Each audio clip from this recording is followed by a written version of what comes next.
หอดฤดูกาลมันก็จะแตกออกเลยพื้นที่เก็บข้าว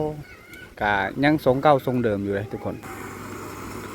ไม่ก็ไม่เก่าได้ก็เจ้ามาเฮ็ดแต่ว่าตอนนี้นะเขาเจ้ากำลังเอาเขาเลยเมื่อหอดฤดูกาลเฮ็ดสวนเฮ็ดหยังช่วงนี้ทุกคนเลยตะสวนบ่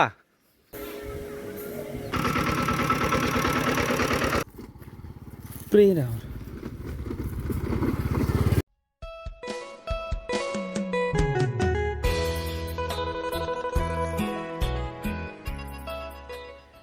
ย้ำตอนแรงทุกคนเลย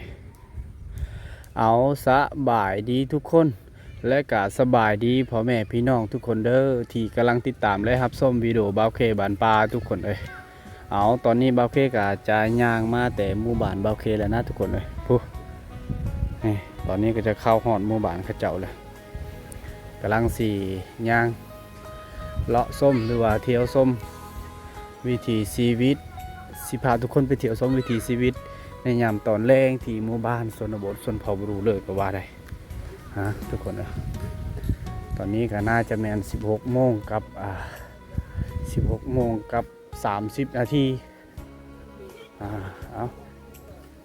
กำลังย่างตอนนี้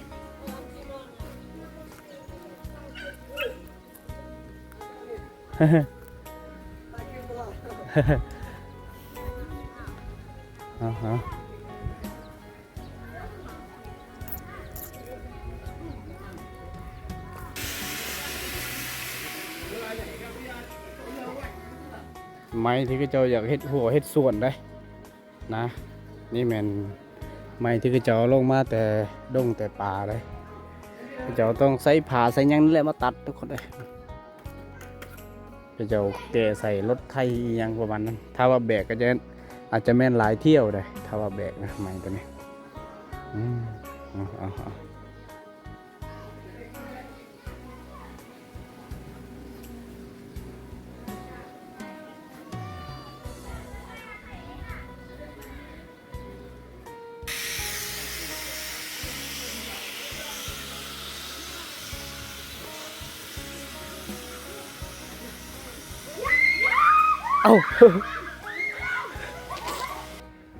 พ่อผู้สาวเมื่อกี้ผู้สาวแลนเลยทุกคนเอานี่มันพักอีตู้กำลังหอมเลยแกงหน่อไม้เหมาะเลยทุกคนเลยอีตู้เลยกระเจ้าปลูกแต่ก็มันเป็นสวนในจุดนี้แต่ว่าตอนนี้นะอันสวนในยังก็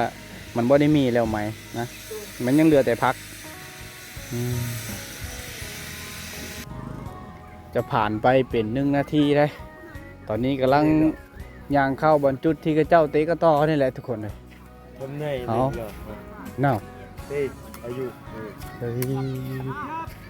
โอ้ทุกคนเลยกำลังย่างเข้าบนจุดที่กระเจ้าเตะนี่แหละเตะ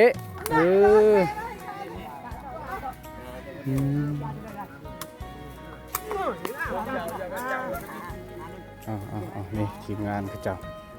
พากันนั่งพากันเสียเบิ้งอยู่ที่นี่แหละอย่าไปตั้งลอยเลยอย่าตั้งงอนเตะแล้วแม่เอาเปิดโอ้เกือบระดำ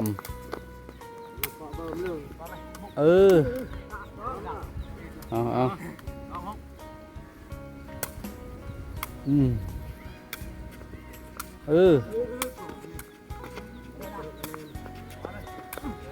มา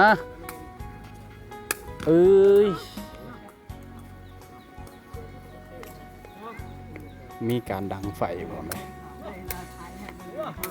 แม่งามโอ้เอา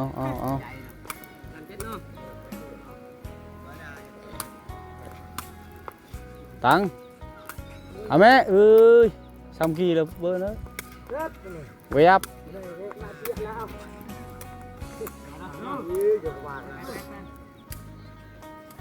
แหล่งควายเขาเจ้าแต่ว่าช่วงนี้เขาจะไม่ได้เห็นควายแล้วนะมันเป็นช่วงฤดูกาลปล่อยหัวปล่อยควายแล้วอยู่ทางเขตนี้เลยทุกคนเลยนี่เขาเจ้าเฮ็ดหัวคักพอฤดูกาลแล้วเขาเจ้าจะไล่เขาในนี่เลย ควายตัวน้อยนะหาแม่มันบ่เห็นแล้วเขาเจ้าจะผูกมัดไว้อยู่จุดนั้นแหละอ้าวเขาเจ้ามาแต่ให้แต่สวนหรือว่ามาแต่ตลาดตะลี่เลยโอ้มาทุกคนเลยอ๋อส่วนนี้ก็สบายแล้วเราจะได้ยินเสียงน้ำแกงแล้วทุกคนเลยถ้าฮอดฤดูนี้มันจะม่วนได้จุดนี้เป็นจุดที่เขาเจ้ามานั่งเว้าพื้นเว้าหยังเขาต้องเอิ้นง่ายๆว่าเขาเจ้ามานั่งชมวิวได้คือจุดนี้แหละมีเหืออีหยังต่างๆ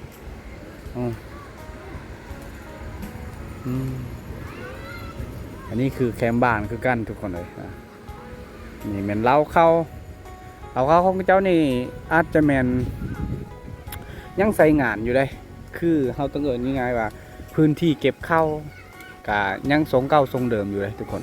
แต่ว่ามันจะเงี้ยงๆแล้วหน่อยนึงนะนี่มันจะเงี้ยงๆนะทุกคนเลยทุกคนสังเกตนี่มันเป็นเหล้าทรงเดิมเขาเจ้าพังถ้าว่าเหล้าเข้าตั้งเอากะมันจะบ่เงี้ยงนะอันนี้เขาเจ้าได้คุดได้พังแบบนี้พังเสา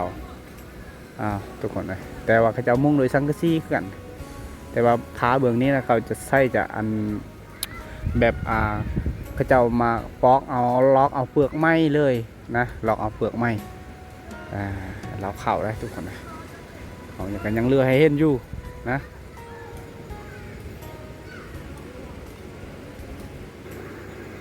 อันนี้คือหากมะพร้าวหรือว่าหากกกมะพร้าวได้ทุกคนเลยแต่เก้านะข้าเจ้าได้ปลูกมะพร้าวอยู่จุดนี้นะตอนนี้มันก็จะล้นจะตายแล้วยังเหลือแต่หากมันห่างมะพร้าวแล้วตอนนี้กกมะพร้าวอยู่ในนี่แต่เก่าทุกคนอาจจะเป็น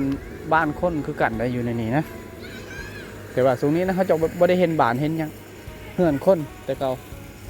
ตอนนี้นะบ่ได้เห็นแล้วนี่แหละถ้าว่าเข้าหมู่บ้านนี้ก็ต้องได้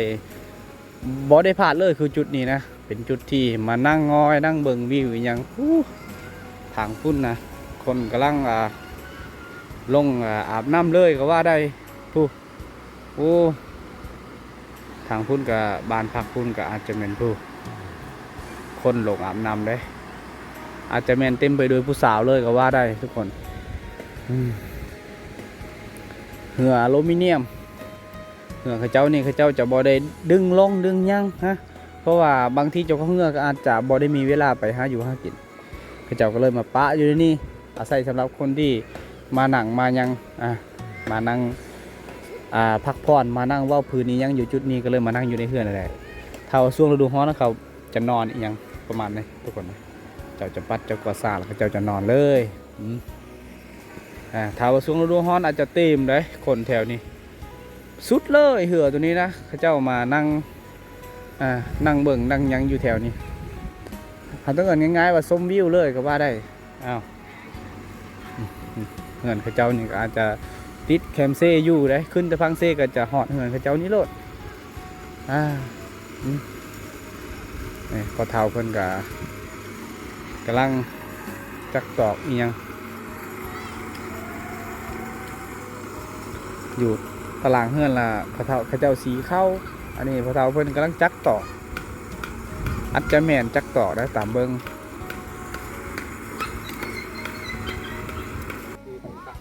มาอยู่จุดนี้ได้ทุกคนเลยเป็นส่วนเขาเจ้าเขาเจ้าเห็ดผักกับมันจะออกแล้วนะเขาเจ้าเห็ดก่อนถูกนั่นเป็นผักกาดเลยผักกาดหอมปอมียังไม่ก็ไม่เก่าได้เขาเจ้ามาเห็ดแต่ว่ายังก็สามารถใช้งานได้อยู่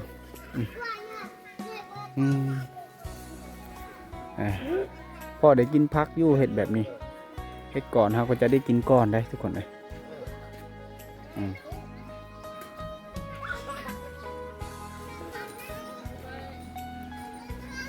เจ้าอยากเห็ดผาเล่าเขาเลยไม่ผาง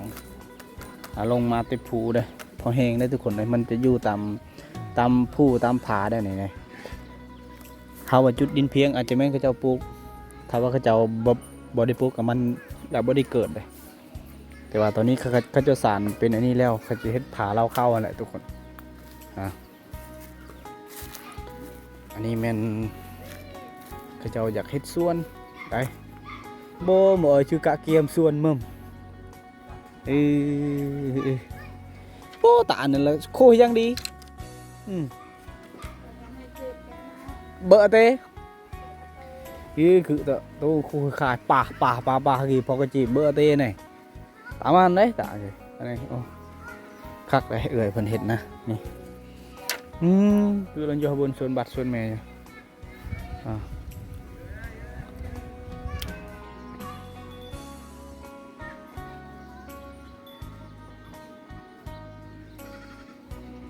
เจ้าอยากเฮ็ดแป้นผ้าเราเข้าตัวนี้แหละนะตัวนี้แหละยังเบื้องนึงเจ้ายังโบท่านใดอันนั้นทุกคนเลยเราเข้าสังกะสีงามอยู่เลย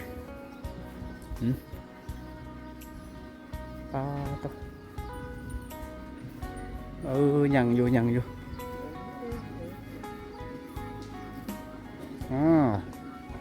ทางพุ่นก็เสียงเพลงเลย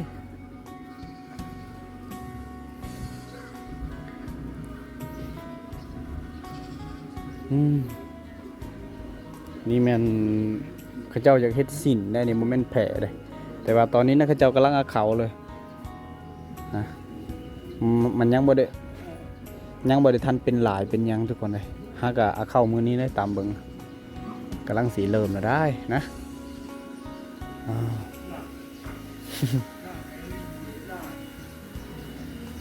โอ้กองฟืนกองไฟทุกคนเลย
ไม่พางเลยข้าเจ้าจากสารเป็นแบบนี้เลยนะทุกคนเลยก็งามอยู่เลยเพราะได้ปลอดภัยกับการเฮ็ดสวนอยู่เลยป้องกันนาไก่เคี่ยไก่บ่ได้สามารถเข้าได้ทุกคนนะโดยที่บ่ได้เปลืองแห้งเอาไม่เป็นล่ำไม่อันนั้นนี่มาจักตอกแล้วมาสารนี่ยังประมาณนี้ข้าเจ้าเฮ็ดได้เลยทุกคนเลยนะ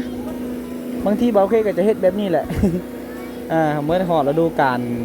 เฮ็ดสวนเฮ็ดหยังช่วงนี้ทุกคนเลยเจ้ากับพากันเฮ็ด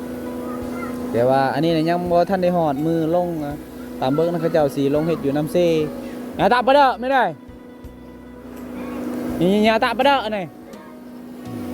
แม่นแหละเขาเจ้าสีลงเฮ็ดอยู่เซ่พุ่นนะต้องได้ถามด้วยภาษาว่าโอเคนะทุกคนเลยเอาส่วนละวนอยู่ชั่วโมงนี้ทุกคนทางพุ่นแม่งเขาเจ้ากำลังสีเข้าเลยเพราะว่าตอนเช้าก็สิอยากไปเวียกไปงานนะก็ต้องได้ซี่กันตอนแรงนี่แหละ ต้องได้ซี่เข่าตอนแรงเอาทุกคนเลย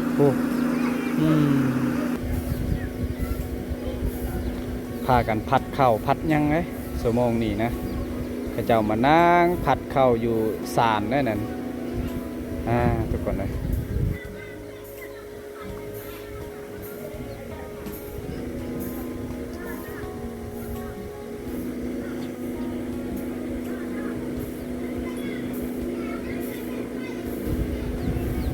อาจจะแม่นข้าวสารเลยหลังจากที่เขาเจ้าซี่แล้วเขาเจ้าก็ต้องมาพัดขี้แกบออกนี่แหละนะ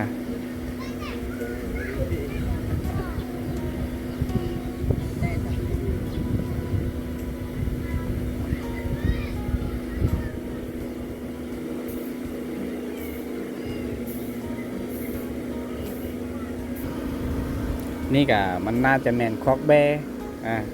อยู่ในตารางเล่าเข้าคอกแบอายเพิ่น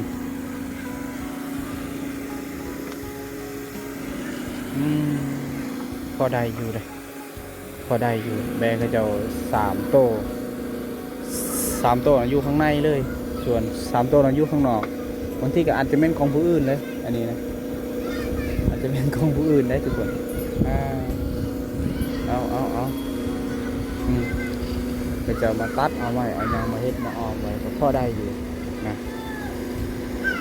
ทุกคนเลยสีเข้ายามตอนแรงสีเข้าอีกอย่างก็ต้องมาผัดเข้านี่คือคนนี้ก็ผัดเข้าทุกคนเลยนี่ก็ไม้แป้นที่ก็จะพยายามเอาดึงลงพากันจ่างกันเลื่อยอีกอย่างได้อาจจะแม่นก็จะเลื่อยโดยจักรและตัวนี้เบิ้งนี่หอยจักรซิตินเนี่ยห้อยโซจากซิตินนะก็เจ้าก็ดึงมาแต่ผูแต่ผาอันนี้ก็ยากคือกันตามเบิ้งอาจจะเป็นไม้เปื่อยนะทุกคนอันนี้คือไม้เปื่อยมันนักทุกคนเลยอาจจะไล่อันจะแม่นปีกายนี่ก็เจ้าเลยลงมาห่อนลงมาพอแห้งแผ่นหนึ่งก็ตกอยู่20 ปลายโลเด้พยายามดึงลงมาจงหอดตารางเฮือนพี่เพื่อสีได้เฮือนแบบนี้ผมบอกไม่ง่ายทุกคนเลยนะนี่แหละข้าเจ้ามานั่งปาดนั่งจักตอกอยู่จุดนี้ได้ทุกคนเลยไม่พังข้าเจ้าแต่ห่อนมาแต่ภูคือกันเพื่อข้าเจ้าสีสารเป็นอันนั้นเป็นตานางคืออย่างที่ทุกคนได้เห็นอยู่จุดนั้นเมื่อกี้แหละนะ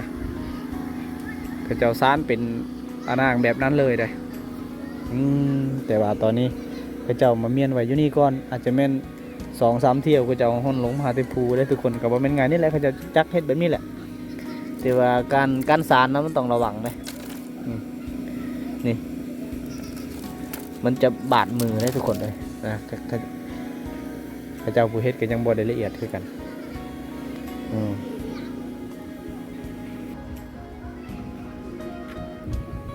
ทางนี้ข้าเจ้าเฮ็ดเลยแล้วส่วนแล้วอยู่1-2-3 เบื้องแล้วยังเบื้องหนึ่งยังบ่ทันแล้วข้าเจ้าพยายามกันหาไม้แต่ผู้มันแหละทุกคนเลยดูกระทึกอยู่อันนี้คือเหือข้าเจ้าบางทีก็เหือข้าเจ้าเฮ็ดไม้ตัวนี้ทุกคนเลยก็จะเห็ดไม้ยังบ่ทันได้ลงสีได้น็อตก็มันจะออกโหนี่แหละที่พาเที่ยวเลาะบานคือโมบาเคนี่แหละทุกคนเลย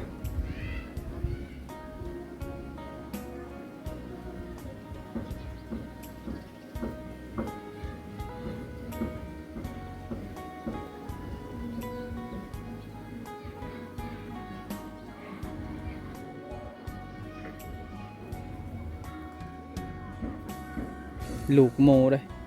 กำลังกินนมแม่มันอยู่หมาข้าเจ้ายังมีลูกโมลูกยังก็ยังมีให้เห็นอยู่เลยอันนี้ก็น้อยบ้านแล้วที่คนเลยที่เราจะเห็นลูกโมแบบนี้5-6 โตอยู่อากันเด้อ2 ตัวกี่เนาะบ่โอ้มาขามเบิ่งก่อนกล้องเจอเรือตะกล้องพี่หรือเปล่าโอ้ซื้อทางกล้องเจ้าตัวฮะแพ้ป่ะในมาขามทุกคนเอาไปโอ้ทุกคนเลยเขาเจ้าพากันไปปิดเอาในมาขามแล้วพากันต่ำอีกอย่างนะทุกคนเลยนี่มันบองเขาเจ้าเห็ดสิ้นตำหูกตำเพอีกอย่างมันกำลังสีเริ่มแตกดอกแล้วได้ทุกคนหน่อยหอดแล้วดูก่อนมันนะเดือน4 เดือน 5มันก็จะล้นออกหมดเลยดอกนี้ นี่มันกำลังป่งกำลังงามเลยช่วงนี้ธรรมศาสตร์ของมันเนี่ยเมื่อหอดฤดูกาลมันก็จะแตกออกเลย1 ปีมันก็จะแตกออกเท่านึงทุกคนเลยครบหอม1 ปีมันจะเป็นดอกเท่านึงตัวนี้นะดอกอันนี้กระหาเบิ้งยากคือกันเลยนะหอนยามนี้เขาก็จะออกดงออกป่าเขาก็จะเห็นนะบ่อึด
ไปแหละเดินไปแหละกี่ตาส่วนบ่ก็จะหามลงเซพุ่นได้ตามเบิงทุกคนเลย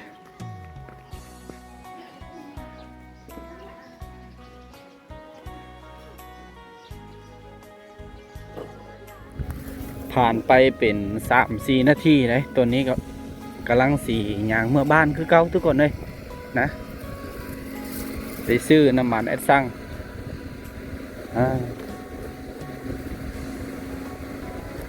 แต่ละเทือเบาเก้มาหมู่บ้านแถวๆนี้ก็ต้องได้ยางเอาตลอดเลยมันบ่ค่อยมีเวลาได้ขี่มอเตอร์ไซค์เพราะว่าช่วงนี้เบาเก้บ่มีมอเตอร์ไซค์แล้วนี่เป็นบอนแหล่งงัวแหล่งควายเขาเจ้าได้ในช่วงเวลาเขาเจ้าไล่งัวไล่ควายกลับ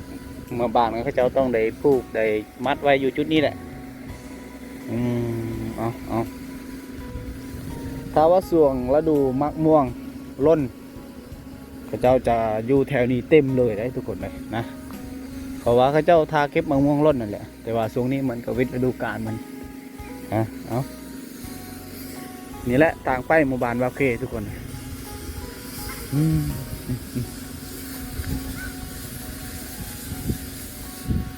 ไม่กบต่อมาจังเท่าไผ่บ้าตัวมันจังเท่า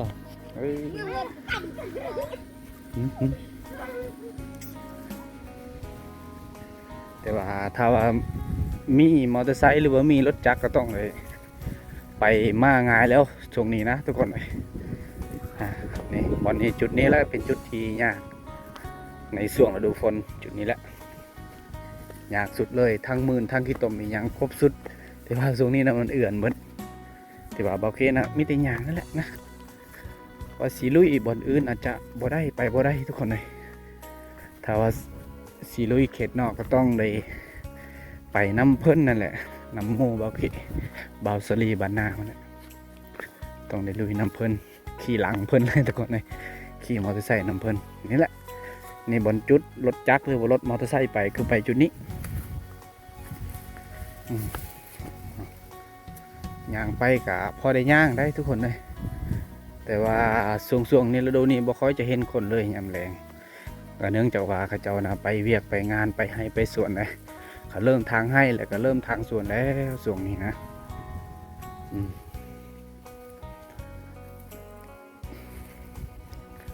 มื้อนี้มันสีครึมๆเนี่ยนะตอนแรงทุกคนนะอาการมันเริ่มครึมๆค่ำๆนะเงียบเสียงนกเสียงยังบ่ค่อยจะได้ยินเลย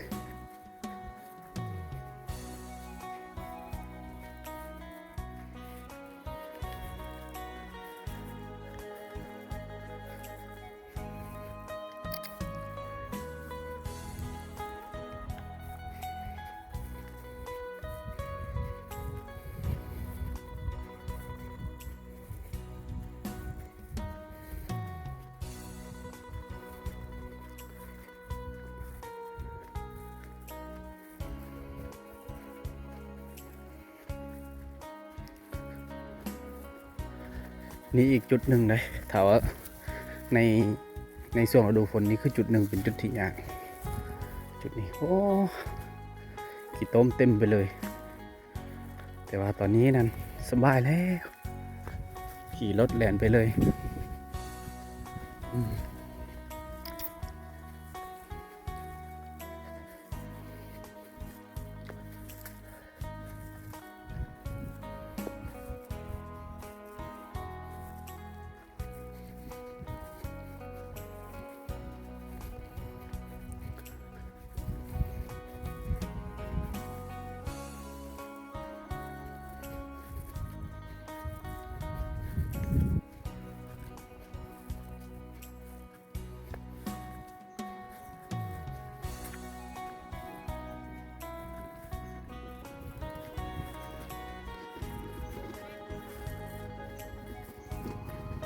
ปรีดาว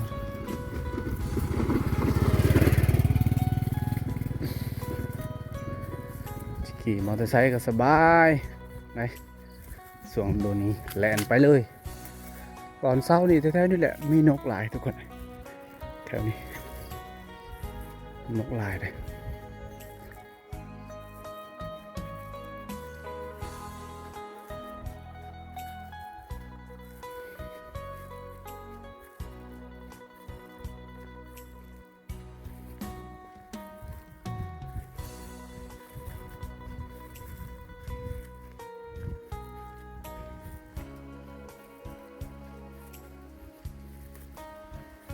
ย่างไปก็ประมาณ3 นาทีเลย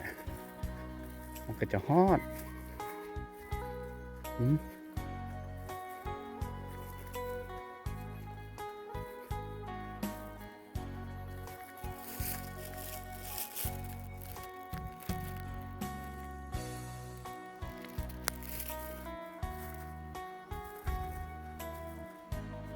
นี่จุดนี้ถ้าว่าช่วงฤดูฝนทั้งมีน้ำอังมีอีหยังครบสุดเลยแถวนี้แต่ว่าตอนนี้นะสบายรถไถเขาจะเอาขุดนะเขาจะเอาขุดเขาจะเอายังรถไถมันจะไปสบายรถจักรก็ไปสบายจุดนี้นี่เข้าหมู่บ้านได้ทุกคนเลยนะทุกคนน่าจะเคยเห็นทุกคนเลยหมู่บ้านอันนี้บ่าวเคกาจะถ่ายให้ทุกคนได้เบิ่งตลอดเลยนะส่วนฤดูเลี้ยงควายก็จะแถวๆนี่แหละบ่าวเคเลี้ยงควายนะแถวๆเดินแถวนี่แหละแต่ว่าตอนนี้หญ้าก็มันจะเริ่มเหี่ยวเริ่มยั่งแล้วได้นะหลังยางไปผู้เงินบ่าวเคก็อยู่พุ่นเลยห่างจากนี่จากเงินจากจุดนี้ไปหาเงินบ่าวเคกับอาซีเมน100 เลย100 เมตรเลยก็ว่าได้เอาทุกคน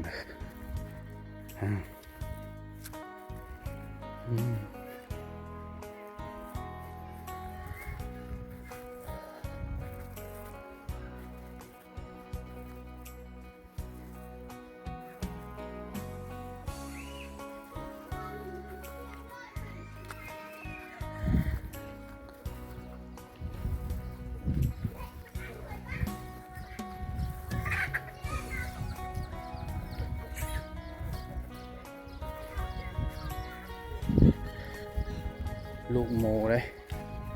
เขาก็ยังให้เห็นอยู่เลยนี่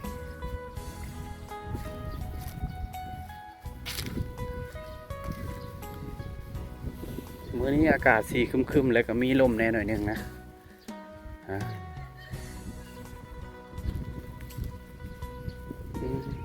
มันเป็นเดินได้ทุกคนเลยมันเป็นเดินเลี้ยงงัวเลี้ยงควายได้แถวนี้ส่วนมาดูเลี้ยงงัวเลี้ยงควายก็แถวนี้แหละคู่มือเลยก็ว่าได้นะเอา